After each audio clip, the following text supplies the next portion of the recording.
मैं रिबॉर्न हो चुका हूँ और मैं अब गूंगी वाइफ के साथ मैरिज रजिस्टर करने के अगले ही दिन पर वापस आ गया हूँ। पिछली लाइफ में मुझे लगता था कि वो बोल नहीं सकती, इसलिए वो एक अनलकी औरत है और मैं उसे या तो मारता था या गालियां देता था। जब तक वो मुझे बचाने के चक्कर में कोयले की खदान की गुफा में दबकर नहीं मरी, तब तक मुझे होश नहीं आया। मैं एक बाउल में कीमा और स्टीम्ड एग लेकर आया और कसम खाई कि इस लाइफ में मैं अपनी जान देकर उसे प्यार करूंगा। उसने डरते डरते वो बाउल लिया, सर झुकाए हुए, पर मैं क्लियरली उसके दिमाग की अंदरूनी आवाज सुन सकता था। एक्टिंग कर और एक्टिंग कर। पिछली लाइफ में यही पॉइजन मिला, स्टीम्ड एग था जिसने मेरा मिस कैरेज करवाया था। मेरा हाथ कांपा, बाउल जमीन पर गिर गया, पीला स्टीम्ड एग और कीमा जमीन पर फैल गया। एकदम गंदा मैस हो गया। लिनवान का पतला शरीर एकदम कांप गया, जैसे कोई डरा हुआ रैबिट हो। उसने शौक से मेरी तरफ देखा, उसकी आंखों में आंसू भर आए थे। वांग बुफान, तू बस एक्टिंग करता रह। इस लाइफ में पहले मैं तेरी मम्मी को ये टेस्ट करवाऊंगी। मैं वहीं जम गया। वो भी रीबॉर्न हो चुकी थी और वो अपने साथ जबरदस्त नफरत लेकर वापस आई थी।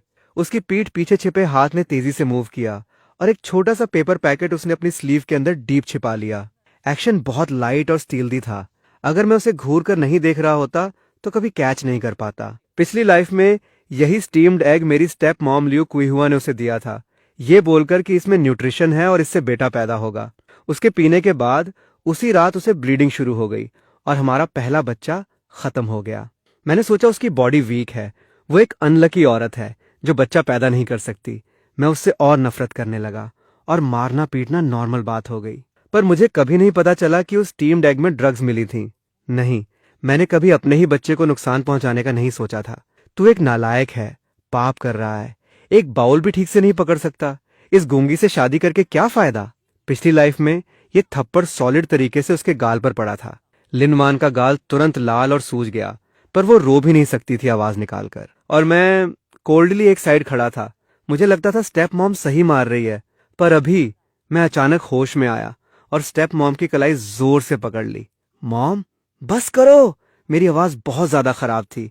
लियो कुइहुआ शॉक में आ गई, यकीन न करते हुए मेरी तरफ देखते हुए। वांग बुफान, तू पागल हो गया है? तू इस गूंगी के लिए मुझ पर चिल्ला रहा है? लिनवान भी फ्रीज हो गई।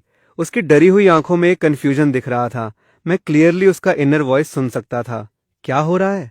इसको अपनी मॉम के साथ मिलकर मुझे गाली नहीं देनी चाहिए थी? ठीक है, ये जरूर टॉर्चर करने का कोई नया तरीका होगा। मैं समझ गई। पहले एक कैंडी दो, फिर एक थप्पड़ मारो। मुझे अपनी पूंछ हिलाते और भीख मांगते देखना चाहते हो? वांग बुफान, तू सपने देख रहा है। मेरा दिल इतना दर्द कर रहा था कि सांस नहीं आ रही थी। पता चला उसकी नजर में मेरा सांस लेना भी गलत था। मैंने स्टेप मॉम को छोड़ दिया, नीचे झुका और हाथों से जमीन पर पड़े टूटे हुए सिरेमिक के टुकड़े उठाने लगा। इसमें उसकी कोई गलती नहीं। मेरा हाथ फिसल गया था। तेज धार वाले सिरेमिक के टुकड़े ने मेरी उंगली काट दी। खून की बूंदें तुरंत निकल आईं। लिनवान का इनर माइंड फिर से कांप गया। खून निकल आया। सेल्फ हार्म वाला नाटक? मेरी गार्ड डाउन करने के लिए सच में बड़ा हैवी सैक्रिफाइस कर रहा है। मैंने टुकड़े पकड़े हुए थे, खून उंगलियों के बीच से टपक रहा था, पर मुझे दर्द फील नहीं हो रहा था।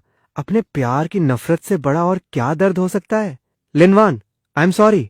उसने कोई रिप्लाई नहीं दिया, बस डरते हुए पीछे हटी, अपनी पलकें झुका लीं, जैसे एक लाइफलेस स्टैच्यू हो, पर उसके अंदर तो तूफान उठा हुआ था। सॉरी? वांग बुफान, तेरा सॉरी एकदम बेकार है। पिछली लाइफ में जब मैं माइन की गुफा में मरी और मेरी बॉडी का कोई निशान तक नहीं बचा, तब तू कहाँ था? अब सॉरी बोलना, बहुत लेट हो गया है। मैंने टूटे टुकड़े एक बर्तन में फेंके, खड़ा हुआ और उसके और स्टेप मॉम के बीच में शील्ड बनकर खड़ा हो गया।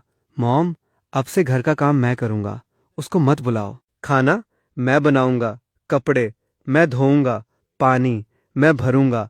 वो मेरी वाइफ है, हमारे घर का कोई खरीदा हुआ जानवर नहीं। तू सच में पागल हो गया है।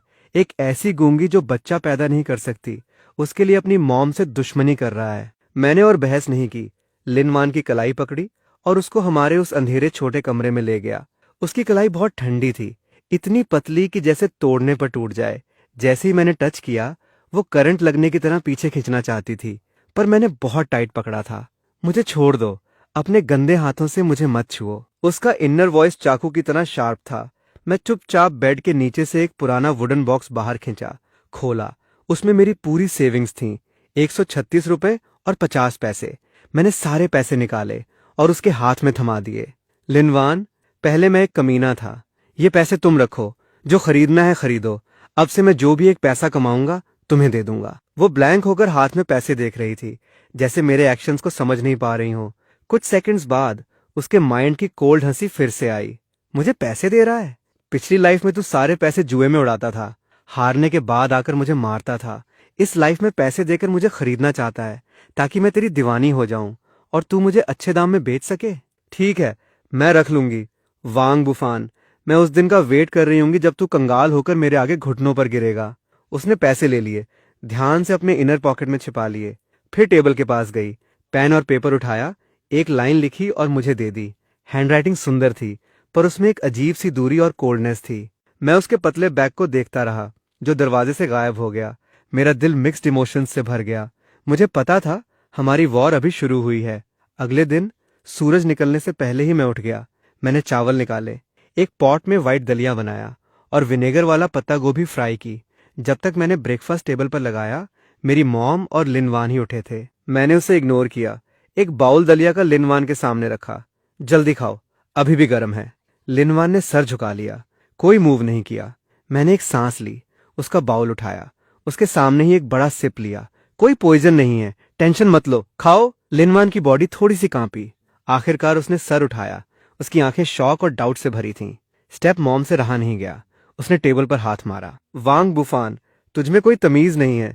क्या ये गूंगी के खाने लायक है? इसको बोलो बर्तन धोने, पूरे घर के कपड़े धोने और आफ्टरनून में खेत में जाकर घास उखाड़ने। मॉम, मैंने बोला था अब से ये काम मैं करूंगा। वो मेरी वाइफ है, कोई मजदूर नहीं। अब तू उल्टा बोलने लगा है, मैं जो बोलूंगी वो करेगी। ये बोलते हुए स्टेप मॉम ने साइड में रखा झाड़ू उठाया और लिनवान को मारने के लिए आगे बढ़ी। तुझे इस अनलकी औरत ने हमारे मॉम बेटे के रिलेशनशिप में दरार डाल दी। लिनवान डर के मारे आंखें बंद कर लीं, पर एक्सपेक्टेड दर्द नहीं आया। मैं उसके सामने शील्ड बनकर खड़ा हो गया।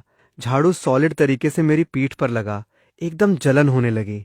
वांग बुफान, तू हट जा रास्ते से। अगर मारना है तो मुझे मारो, उसको मत छुओ।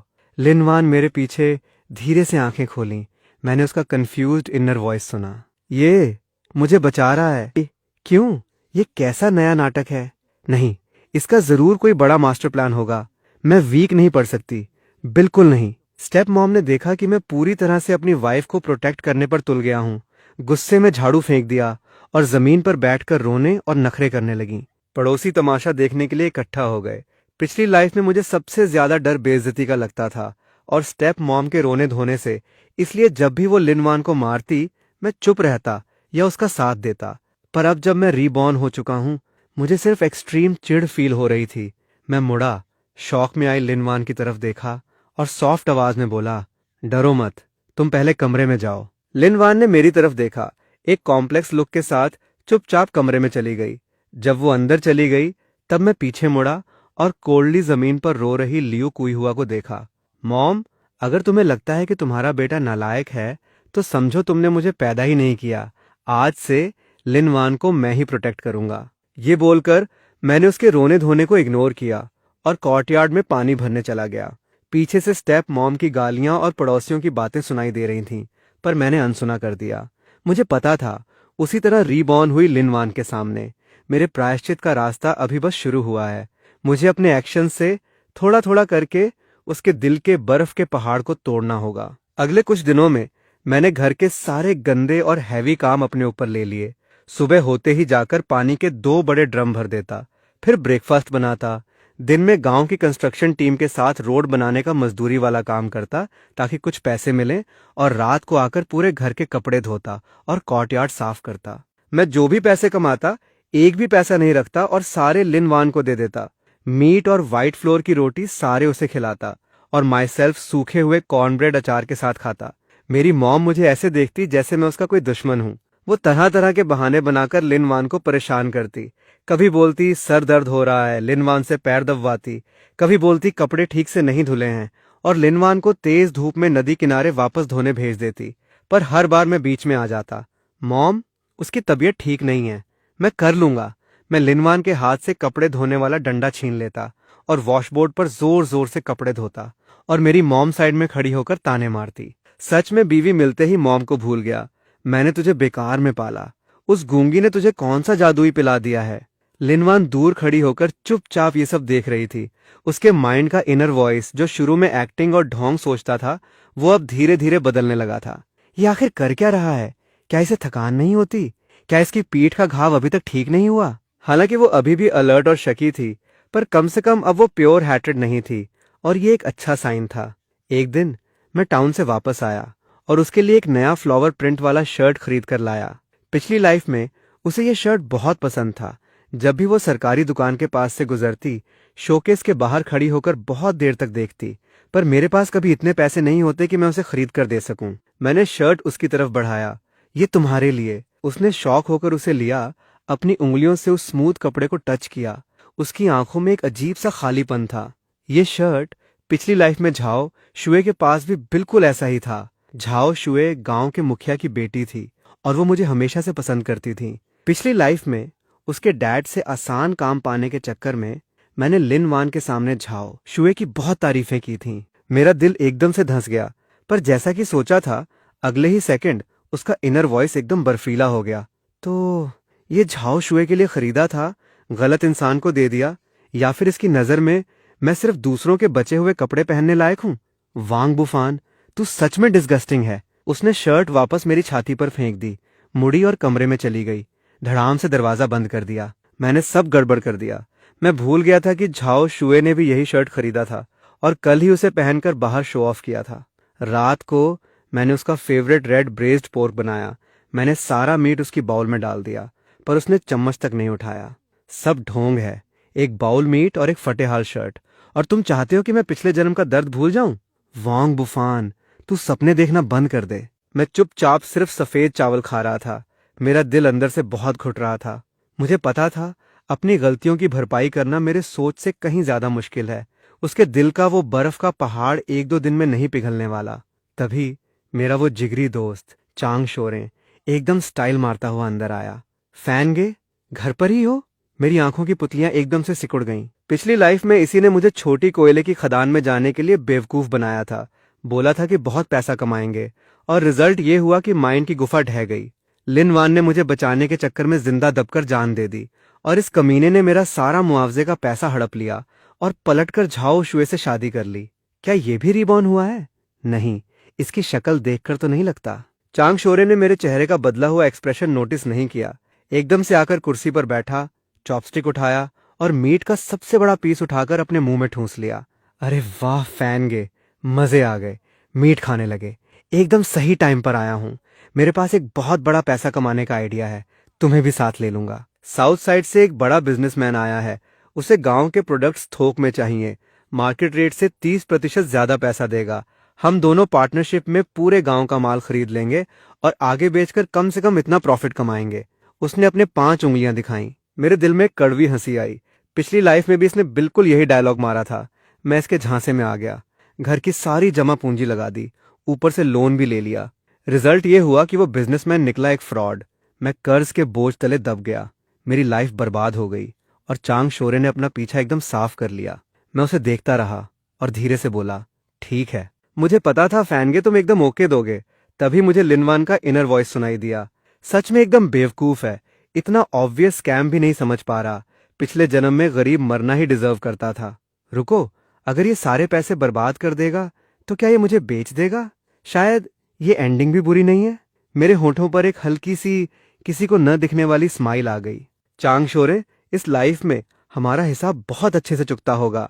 अगले दिन चांग शोरे बेसब्री से मेरे घर आ पहुंचा। फैनगे, पैसे का इंतजाम हो गया? सारे पैसे मेरी वाइफ के पास हैं। फैनगे, तुम मजाक कर रहे हो? पैसे एक गूंगी औरत कंट्रोल कर रही है। मैं कुछ नहीं बोला, बस उसे घूरता रहा। चांग शोरे को अजीब फील हुआ और वो मेरे पीछे पीछे कमरे के अंदर आ गया। लिनवान टेबल के पास बैठकर कपड़े सिल रही थी।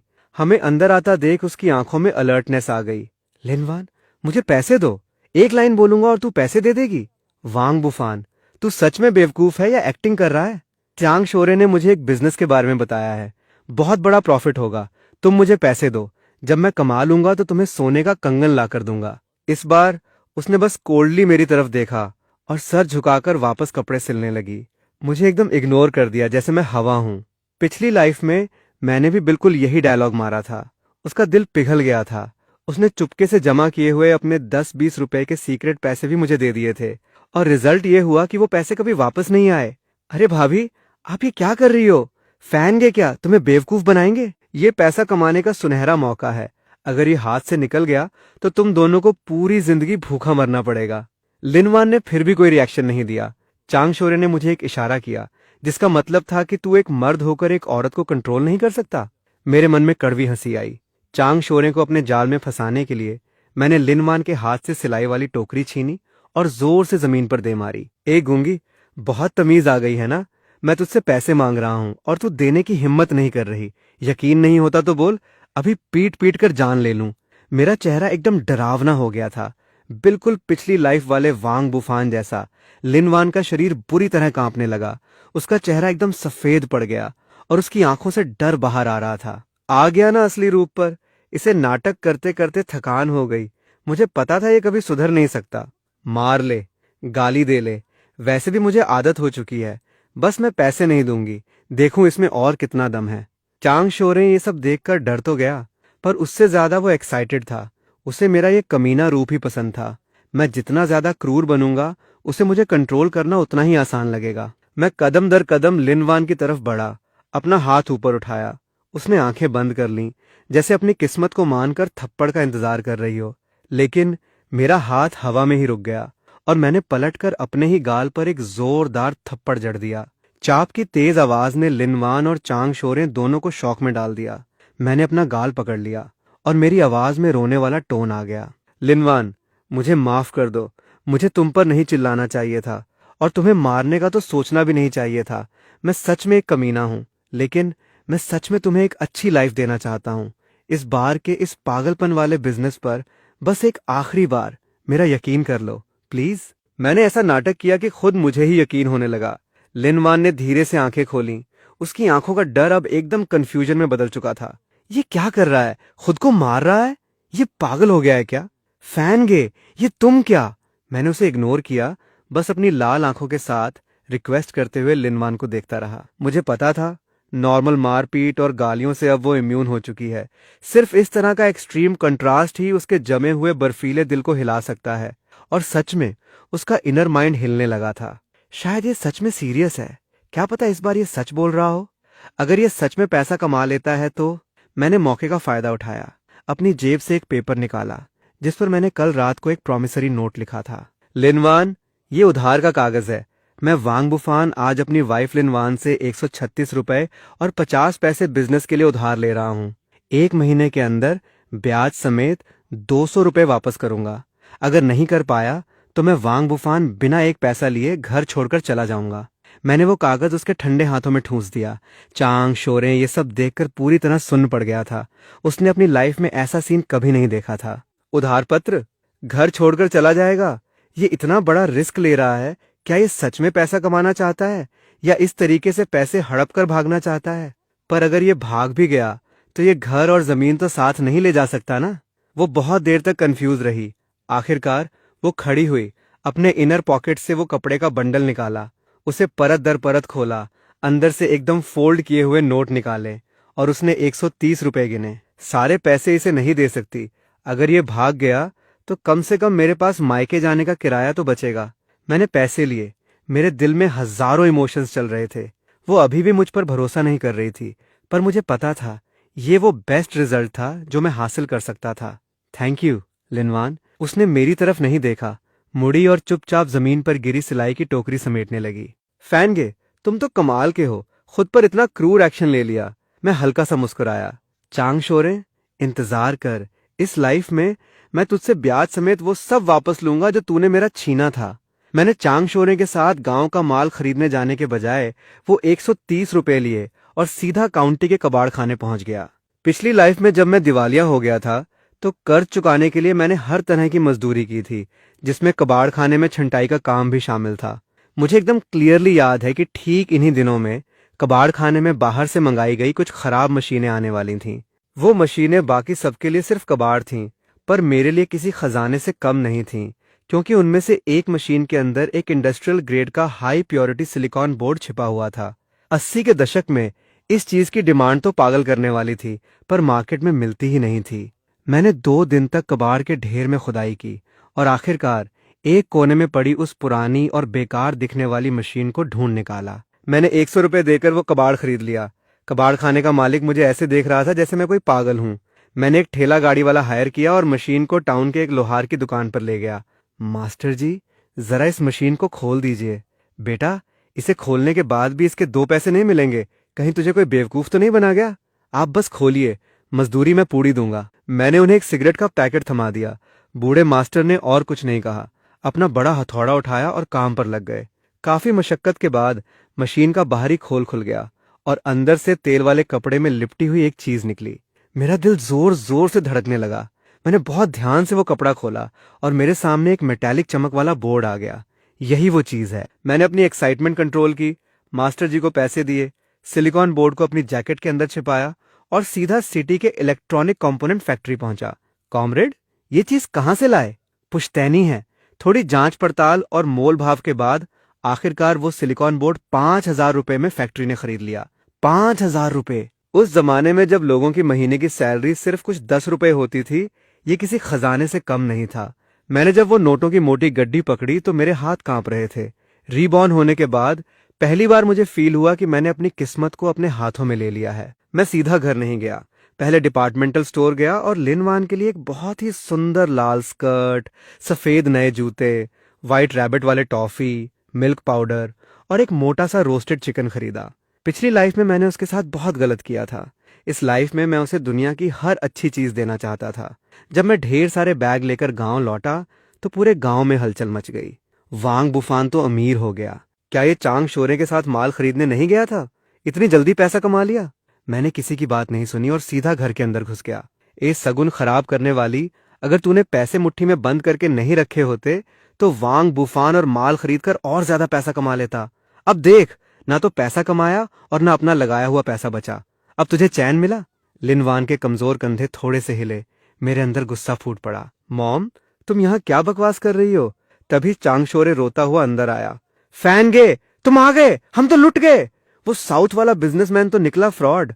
माल लेकर भाग गया। मेरे सारे पैसे और वो 130 रुपए जो मैंने तुम्हारे लिए जमा किए थे, सब डूब गए। वो रोने का नाटक करते हुए ऐसे बोल रहा था जैसे सबसे बड़ा नुकसान उसी का हुआ हो। मैंने उसे कोल्डली देखा। सच में दुनिया में ऐसे भी लोग होते हैं? मैंने हाथ में पकड़े हुए सारे बैग जमीन पर रखे और अपनी जैकेट के अंदर से नोटों की वो मोटी गड्डी निकालकर उसके चेहरे के सामने हिलाई। शुक्र है मैं तुम्हारे साथ नहीं गया। फैन गे, तुम्हारे पास इतने सारे पैसे कहां से आए? लियू कुईहुआ की गालियां भी एकदम से बंद हो गईं। वो मेरे हाथ में पकड़े पैसों को ऐसे घूर रही थी जैसे उसकी सांसें तेज हो गई हों। लिनवान ने भी सर उठाया। उसकी आंखों में यकीन ही नहीं हो रहा था। इसने सच में पैसा कमा लिया? इतना सारा? इसने मुझे बेवकूफ नहीं बनाया? मैंने उनकी तरफ ध्यान नहीं दिया, सीधा लिनवान के पास गया और वो सारी गड्डी उसके हाथों में थमा दी। लिनवान, मैंने कहा था ना कि मैं तुम्हें एक अच्छी लाइफ दूंगा। ये 4,000 रुपए हैं, इन्हें संभाल कर रखो। फिर मैंने वो लाल स्कर्ट निकाली और उसके सामने करके देखा। पसंद है? लिनवान शौक होकर मुझे देख रही थी। फिर उसने हाथ में पकड़े पैसों को देखा और उस खूबसूरत स्कर्ट को देखकर वो पूरी तरह सुन्न पड़ गई। उसके माइंड का इनर वॉइस पहली बार एकदम खाली हो गया। 4,000 रुपए? ये इतने सारे पैसे कहां से लाया? चोरी किए? लूटमार की? सारे पैसे मुझे क्यों दे रहा है? क्या इसका मतलब ये है कि मैं इसके चोरी के पैसे संभाल कर रखूं और जब पुलिस का डर खत्म हो जाए तो ये वापस ले लें? या ये मुझे बेचने से मिले हुए पैसे हैं? उसके दिमाग ने तुरंत एक पूरी क्राइम थ्रिलर मूवी बना ली। मुझे हंसी भी आई और रोना भी। लगता है पति पत्नी के बीच का भरोसा वापस बनाने का रास्ता अभी बहुत लंबा है। 4,000 रुपए! हे भगवान! बेटा जल्दी मुझे दे, तेरी मॉम संभाल कर रखेगी। मॉम, ये पैसे लिनवान के हैं, इन्हें मत छुओ। मैंने स्टेप मॉम को एक तरफ धकेल दिया। क्या तेरा क्या मेरा? तेरे पैसे तो मेरे ही हुए ना। मैं तेरी मॉम हूं। लियू कुईहुआ गुस्से से उछलने लगी, पर मुझसे हाथापाई करने की हिम्मत नहीं थी। जिस पल मैंने वो पैसे लिनवान को दिए, वो पूरी तरह उसके हो गए। फैन गे, तुमने तो बहुत धोखा दिया।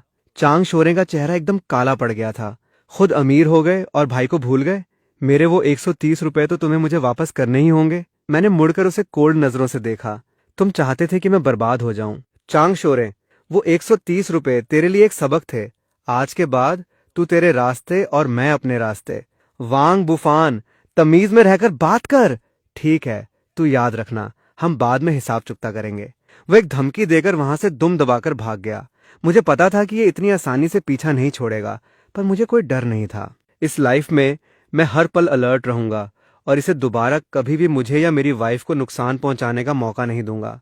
मैं लिन वान को लेकर अंदर कमरे में आया और डाइनिंग टेबल पर बैठा। जल्दी खाओ, अभी भी गर्म है। वो टेबल पर सजे हुए इतने सारे खाने को देख रही थी, फिर मेरी तरफ देखा। उसकी आंखों में बहुत सारे मिक्स्ड इमोशंस थे। उसने चुपचाप एक चिकन लेग उठाया, पर खुद खाने के बजाय मेरे मुंह के पास ले आई। मैं एकदम शॉक रह गया। ये पहली बार था जब उसने अपनी मर्जी से मेरे लिए कुछ किया था, भले ही उसका इनर वॉइस कुछ और ही बोल रहा था। पहले इसे पेट भर खाने दे, ताकि रात को इसे मुझे परेशान करने की एनर्जी मिले। खा ले, खा ले, चाहे तो खाते खाते ही दम तोड़ दे। मेरे दिल में बहुत सारी फीलिंग्स उमड़ पड़ी। मैंने एक बाइट चिकन का खाया। रात को जब वो नहा कर आई तो मैंने वो लाल स्कर्ट उसकी तरफ बढ़ाई। जल्दी पहनकर देखो। वो थोड़ी देर हिचकिचाई, फिर उसे ले लिया। वो थोड़ी अनकंफर्टेबल फील कर रही थी, कपड़े के कोने को पकड़े हुए, सर झुकाए, मेरी तरफ देखने की हिम्मत नहीं कर पा रही थी। लाल स्कर्ट में उसका गोरा रंग और भी ज्यादा निखर उठा था। वो सच में बहुत खूबसूरत लग रही थी। पिछली लाइफ में मैं इतना अंधा कैसे हो गया था कि मैंने इसके साथ इतना बुरा बर्ताव किया। ये स्कर्ट सच में बहुत सुंदर है, पर अगर मैंने इसे इसके सामने पहना तो क्या ये उसके इनर वॉइस में एक लड़की वाली शर्म और एक गहरा डर था। मैंने अपने दिल की धड़कन को कंट्रोल किया और जानबूझकर उससे थोड़ी दूरी बना ली। एकदम फिट आ रही है, जल्दी सो जाओ, कल मैं तुम्हें टाउन घुमाने ले जाऊंगा। मैं जमीन पर सोऊंगा। ये मेरे साथ एक ही बेड पर नहीं सोएगा। क्या ये बदल गया है, या फिर इसे मुझसे नफरत हो गई है? नहीं, जरूर ये कोई नया प्लान बना रहा है। मुझे अभी भी अलर्ट रहना होगा। मैंने कुछ एक्सप्लेन नहीं किया। मुझे पता था कि वो मुझसे डरती है। पिछली लाइफ में जब भी मैं शराब पीकर आता, मैं उसके साथ बहुत बुरा करता था। वो सारे निशान उसके शरीर पर भी थे और उसके दिमाग में भी। मैं उसे तब तक टच नहीं करूंगा जब तक कि वो खुद से मेरे करीब नहीं आना चाहेगी। रात भर मैं उसे करवटें बदलते हुए सुनता रहा। मुझे पता था कि उसे नींद नहीं आ रही है। उसका दिमाग भी हजारों सवालों में उलझा हुआ होगा, और मैं भी सो नहीं पा रहा था। कैसे पता लगाऊं पिछली लाइफ वाले उस पॉइजन वाले स्टीम्ड एग का सच? वो मेरे और उसके बीच का सबसे गहरा कांटा था। जब तक उसे नहीं निकाला जाता, हम कभी नई शुरुआत नहीं कर सकते। मैंने फैसला किया कि शुरुआत मेरी स्टेप मॉम लियू कुई हुआ से करूंगा। गांव के ईस्ट साइड में रहने वाली आंटी टांग की बहू ने लगातार 3 बेटियों को जन्म दिया था, और वो बेटा पैदा न कर पाने के डिप्रेशन में थी। आंटी टांग हमारे घर आई और मेरी मॉम के सामने रोने लगी। भाभी, देखो मेरी किस्मत कितनी खराब है। मेरी बड़ी बहू का पेट बिल्कुल भी साथ नहीं दे रहा। मैं तो परेशान होकर मरी जा रही हूँ। स्टेप मॉम एकदम से एक्टिव हो गई और अपना ज्ञान देने लगी। भाभी, इसके लिए तुम्हें कुछ जुगाड़ करना होगा। मैं तुम्हें बताती हूँ। मेरे पास एक देसी नुस्खा है, एकदम रामबाण है। मैं चाय का पॉट लेकर वहां गया और अनजान बनते हुए बीच में बोल पड़ा। मॉम, कौन सा नुस्खा? मैंने सुना है कुछ देसी नुस्खे बहुत खतरनाक होते हैं, ऐसे ही यूज नहीं करने चाहिए। तू क्या जाने, इसे कहते हैं भ्रूण बदलने वाली दवा। जब लिनवान प्रेग्नेंट थी तब मैंने टाउन की झांग नाम की तांत्रिक से ये मंगवाई थी। तांत्रिक ने बोला था कि बस ये दवा खा ली तो पक्का बेटा होगा। एक कोने में चुपचाप जूते सिल रही लिनवान का शरीर एकदम से अकड़ गया। उसकी सुई जोर से उसकी उंगली में चुभ गई। खून की बूंद निकल आई, पर उसे कुछ फील ही नहीं हुआ। भ्रूण बदलने वाली दवा? कैसी दवा? क्या ये उसी स्टीम्ड एग वाली बात कर रही है? पर अगर लिनवान ने वो दवा खाई थी तो फिर बच्चा कैसे नहीं बचा? अरे मत पूछो। वो बूढ़ी तांत्रिक झांग एकदम सठिया गई थी। बाद में उसने मुझे बताया कि उसने गलत पर्ची दे दी थी। उसने मुझे भ्रूण बदलने की नहीं, बल्कि गर्भपात की दवा दे दी थी। बताओ कितना गुस्सा आता है। मेरी एक मुर्गी बर्बाद हो गई, और वो गूंगी भी इतनी अनलकी निकली कि प्रेगनेंसी कंट्रोल ही नहीं कर पाई। लिनवान के हाथ से जूता छूटकर जमीन पर गिर गया। वो पूरी तरह से सुन्न पड़ चुकी थी। मुझे ऐसा लगा जैसे लिनवान के दिमाग के अंदर कुछ बहुत बड़ा टूट गया हो। उसकी आंखें एकदम लाल हो गई थीं। वो गुस्से से लियू कुइहुआ को ऐसे घूर रही थी जैसे उसका सबसे बड़ा दुश्मन सामने खड़ा हो। ये वो थी, लियू कुइहुआ, वांग बुफान नहीं। वो दवा इसकी मॉम ने मिलाई थी। ये गलती थी, एक एक्सीडेंट। ऐसा कैसे हो सकता है? मैंने गलत इंसान से नफरत की। उसका दिल दर्द और कंफ्यूजन से भर गया था। जो जबरदस्त नफरत उसे रीबॉर्न होकर बदला लेने की ताकत दे रही थी, वो इस एक पल में चटक गई। आंटी टांग ये सब सुनकर हैरान रह गईं और काफी देर बाद बोली, भाभी, ये तुमने क्या पागलपन किया? इससे तो किसी की जान भी जा सकती थी। तो इसमें मेरी क्या गलती? गलती उस तांत्रिक की थी। वैसे भी एक लड़की ही तो थी। गिर गई तो गिर गई, कोई बड़ी बात नहीं है। तुमने अभी क्या कहा? किसके कहने पर तुम वो दवा लाने गई थी? मैंने ये सब तुम्हारे भले के लिए ही तो किया, ताकि तुम्हारे वांग फैमिली में एक वारिस आ सके। मेरे भले के लिए तुमने मेरे बच्चे की जान ले ली। मेरे भले के लिए तुमने मेरी वाइफ को मारने की कोशिश की। वो मेरा भी तो पोता था।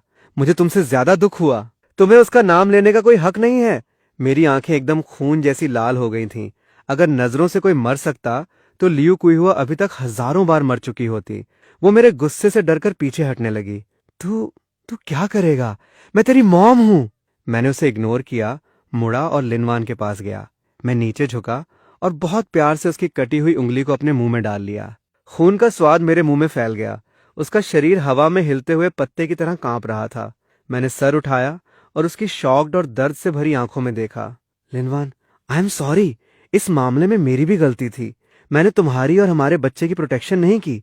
मेरी आवाज बहुत धीमी थी, पर उसमें एक अलग ही सच्चाई थी। वो मुझे देखती रही और आखिरकार उसके आंसू फूट पड़े। मोटे मोटे आंसू उसकी आंखों से गिरने लगे।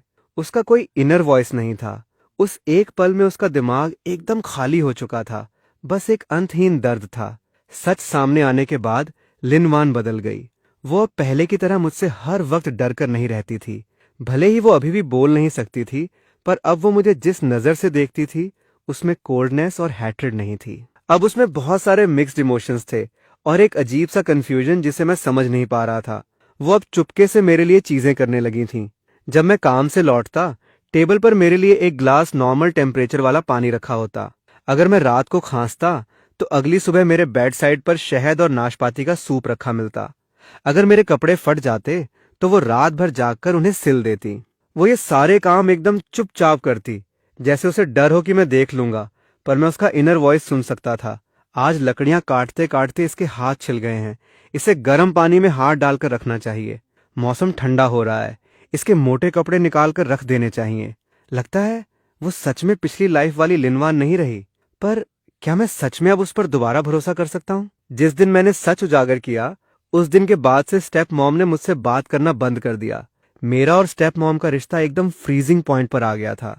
मैंने जो पैसे कमाए थे उनसे मैंने कॉर्टयार्ड के साइड में एक छोटा सा अलग कमरा बनवा लिया। मैं लिनवान को लेकर वहां शिफ्ट हो गया, ताकि हमेशा के लिए उस औरत से दूर हो सकूं जो हमारी लाइफ को नर्क बना रही थी।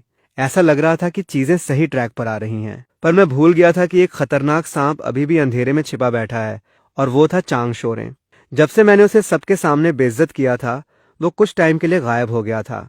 मुझे लगा कि उसने हार मान ली है, पर मुझे नहीं पता था कि वो और भी खतरनाक प्लान के साथ वापस आएगा। एक दिन मैं कंस्ट्रक्शन साइट पर काम कर रहा था, तभी चांग शोरें अचानक वहां आ पहुंचा। वो बातें कर रहा था और साथ में एक महंगी शराब की बोतल भी मेरी तरफ बढ़ा रहा था। मैंने उसे देखा, पर मेरे चेहरे पर कोई भाव नहीं थे।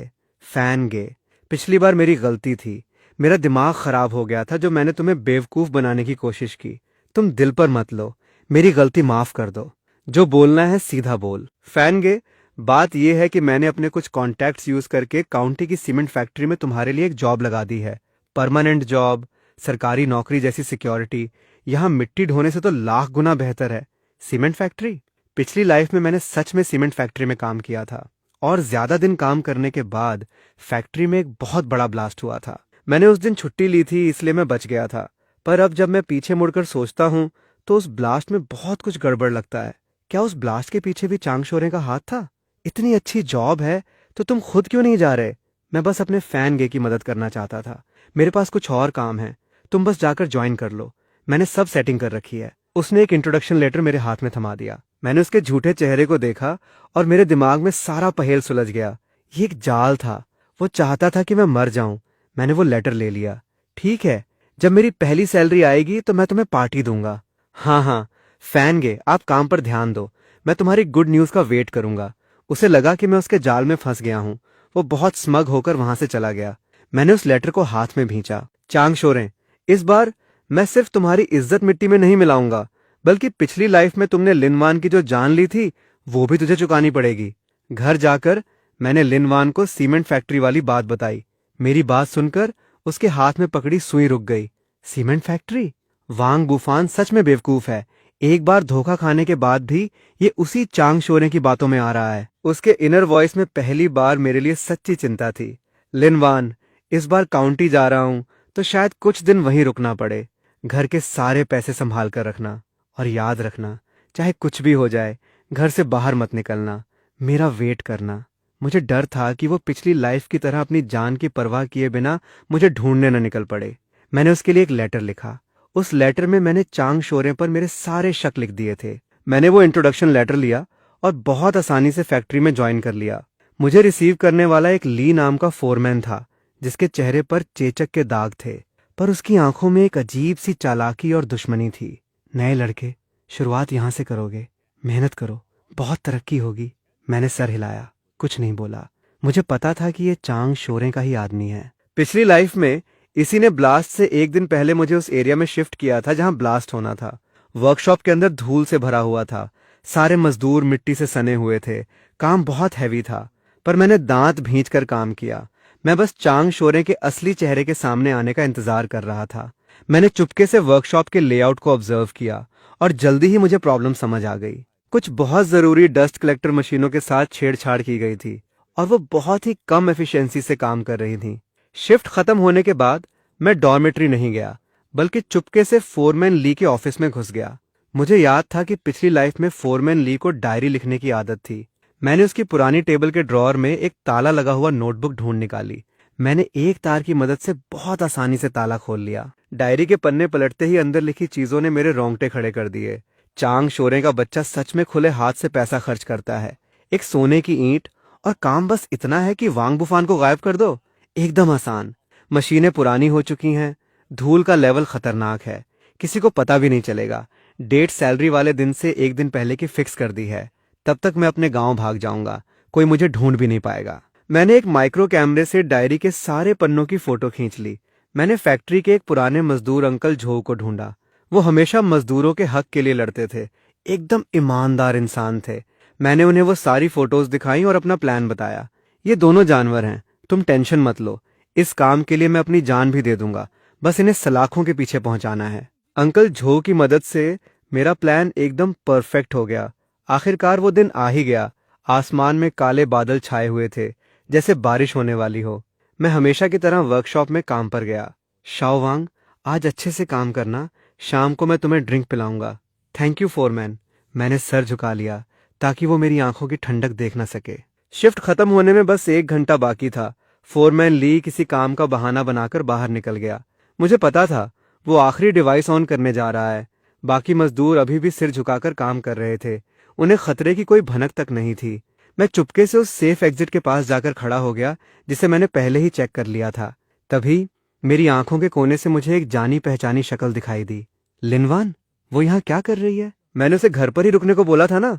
उस एक पल में मेरा दिल लगभग बंद ही हो गया। इसे अंदर गए बहुत टाइम हो गया, ये बाहर क्यों नहीं आ रही? लेटर में लिखा था कि आज खतरा होगा, मैं इसे अकेले कैसे छोड़ सकती हूँ? वांग बुफान, तुम्हें कुछ नहीं होना चाहिए। लिनवान, भागो, खतरा है। लगभग उसी वक्त वर्कशॉप के अंदर से एक बहुत बड़े धमाके की आवाज आई। एक बहुत बड़ा जलता हुआ लोहे का बीम सीधा लिनवान की तरफ गिर रहा था। मैंने अपनी पूरी ताकत लगाई और उसकी तरफ छलांग लगा दी। लिनवान! मैंने लिनवान को अपने नीचे दबोच लिया और प्रोटेक्ट किया। जलता हुआ बीम मेरी पीठ पर आ गिरा। एक भयानक दर्द मेरे शरीर में दौड़ गया। मुझे चक्कर आने लगे, पर मैंने अपनी पकड़ ढीली नहीं की। मुझे डर था कि अगर मैंने हाथ छोड़ा तो मैं इसे हमेशा के लिए खो दूंगा। वांग बुफान, वांग बुफान! मैंने अपनी आखिरी बची हुई ताकत लगाई, अपना शरीर उठाया और उसे अपने नीचे से बाहर खींचा। जल्दी भागो! लिनवान मुझे देख रही थी, उसके आंसू और तेज हो गए थे। वो पागलों की तरह सर हिला रही थी, मेरा हाथ खींच रही थी, मुझे बाहर निकालने की कोशिश कर रही थी। दूसरा धमाका फिर से होने वाला था। ऊपर से और भी ज्यादा पत्थर और आग की चिंगारियां गिर रही थीं। लिनवान, मेरी बात मानो, तुम अकेले जाओ, अपनी लाइफ अच्छे से जीना। पर उसने मेरा हाथ बहुत जोर से पकड़ रखा था। वो मुझे छोड़ने को तैयार ही नहीं थी। वो मेरी तरफ देख रही थी, अपना मुंह बड़ा करके। उसके गले से अजीब सी आवाजें निकल रही थीं। वो कोशिश कर रही थीं, पूरी जान लगा रही थी। वो बोलना चाहती थी। उसका चेहरा एकदम लाल पड़ गया था, और आखिरकार एक दिल चीर देने वाली चीख के साथ, नहीं, मत आना! एक बहुत ही धुंधला सा शब्द उसके गले से बाहर निकला। उसकी आवाज ऐसी लग रही थी जैसे किसी ने रेत के कागज से उसके गले को रगड़ दिया हो, पर मेरे लिए वो इस दुनिया की सबसे खूबसूरत आवाज थी। वो बोल सकती थी, पर पता नहीं उसके अंदर कहां से इतनी ताकत आ गई। उसने मुझे जोर से आगे की तरफ धक्का दे दिया। मैं लुढ़कते हुए कुछ मीटर दूर जा गिरा, और जहां वो खड़ी थी वहां सीमेंट का एक बहुत बड़ा स्लैब धड़ाम से आ गिरा। जब मेरी आंख खुली तो मैं हॉस्पिटल के बेड पर था। मेरे पूरे शरीर में दर्द हो रहा था, खासकर मेरी पीठ, जैसे किसी ने आग लगा दी हो। अंकल झो मेरे बेड के पास बैठे थे। मुझे होश में आता देख उन्होंने एक लंबी राहत की सांस ली। बेटा, आखिरकार तू होश में आ ही गया। मैं लिनवान कहाँ है? वो कैसी है? हिलना मत, तेरी वाइफ एकदम सेफ है। बस थोड़ा डर गई थी और कुछ खरोंचें आई हैं। बगल वाले वार्ड में है। तो चांग शोरे और फोरमैन ली का क्या हुआ? इन दोनों का नाम सुनते ही अंकल झोऊ के चेहरे पर एक सुकून वाली स्माइल आ गई। दोनों गिरफ्तार हो चुके हैं। तेरी वाइफ ने वो लेटर जो तूने लिखा था वो सीधे बड़े ऑफिसर्स को दे दिया, और ऊपर से तेरे खींचे हुए फोटोज। अब ये दोनों अपनी बाकी की जिंदगी जेल की सलाखों के पीछे ही काटेंगे। मैंने एकदम से राहत की सांस ली। आखिरकार इन कमीनों को उनकी सजा मिल ही गई। बेटा, तू सच में बहुत किस्मत वाला है। तेरी पीठ पर इतनी बड़ी चोट लगी है। डॉक्टर कह रहे थे कि अगर 1 इंच भी इधर उधर होता तो तुझे पूरी जिंदगी व्हीलचेयर पर बितानी पड़ती। मुझे पता था लिन वान ने मेरी जान बचाई है। उसने उस आखिरी और सबसे खतरनाक पल में अपनी पूरी ताकत लगाकर मुझे धक्का दे दिया था। Uncle Zhou, thank you. मेरा क्यों शुक्रिया अदा कर रहा है? जाकर अपनी वाइफ का शुक्रिया अदा कर। जब तू बेहोश था वो तेरे बेड के पास बैठी रो रही थी, एकदम आंसुओं से भीगी हुई। मेरा दिल जैसे किसी ने जोर से पकड़ लिया हो। मैं उसे देखना चाहता था। अभी, इसी वक्त। धीरे चलना। मैं दीवार का सहारा लेते हुए एक एक कदम रखता हुआ बगल वाले वार्ड तक पहुंचा। दरवाजा बंद नहीं था। मैंने उसे देखा। वो बेड के किनारे पर बैठी थी और मेरी तरफ ही देख रही थी। उसकी वो खामोश उदासी, जैसे पूरी दुनिया उसके लिए बारिश कर रही हो। उसने अचानक सर उठाया, मुझे देखा। वो एकदम शॉक रह गई। उसके लंबे पलकों पर अभी भी आंसू टंगे हुए थे। हम एक दूसरे को देखते रहे। कोई कुछ नहीं बोला। हवा जैसे जम गई थी। बस हम दोनों के दिलों की धड़कन सुनाई दे रही थी। बहुत देर बाद वो बेड से नीचे उतरी और एक एक कदम रखती हुई मेरे पास आई। उसने अपना हाथ बढ़ाया, मुझे टच करना चाहा, पर उसे डर था कि कहीं मुझे दर्द ना हो जाए। उसका हाथ हवा में ही कांप रहा था। मैं ठीक हूं वांग बुफान। पिछली लाइफ में मुझसे बहुत बड़ी गलती हुई कि मैंने तुम्हें गलत समझा। इस लाइफ में हम दोनों एक अच्छी लाइफ जीते हैं, ठीक है? मेरे आंसू मैं और कंट्रोल नहीं कर पाया। वो फूट पड़े। मैंने इस एक लाइन का इंतजार किया था,